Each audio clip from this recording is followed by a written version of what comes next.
कला आणि क्रीडा शिक्षकांच्या संदर्भामध्ये आपल्याला अतिशय नम्रतेने सांगायचं आहे की आत्ताच्या घडीला जी काही शिक्षक भरती पवित्र पोर्टलद्वारे होणार आहे, ही भरती होत असताना कला क्रीडाच्याही शिक्षकांना त्या ठिकाणी प्राधान्य देण्याचा निर्णय विभागाने घेतलेला आहे। आणि त्यातल्या त्यात क्रीडामध्ये ज्यांनी आपल्या या महाराष्ट्राचं नाव काही विशिष्ट खेळांमध्ये मोठं केलेलं आहे, अशाही क्रीडापटूंना त्या ठिकाणी संधी देण्याचाही निर्णय आपल्या विभागाने त्या ठिकाणी केलेला आहे। अध्यक्ष महोदय,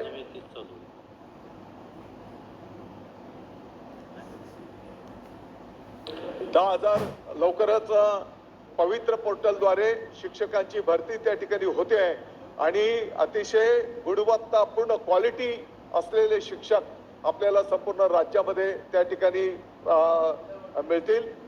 या 2 महिन्यामध्येच हे आता पुढच्या महिन्यामध्ये भरतीच आहे।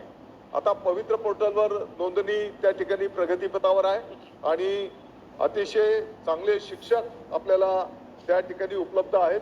शिक्षकांचं अशैक्षणिक कामं कशी कमी करता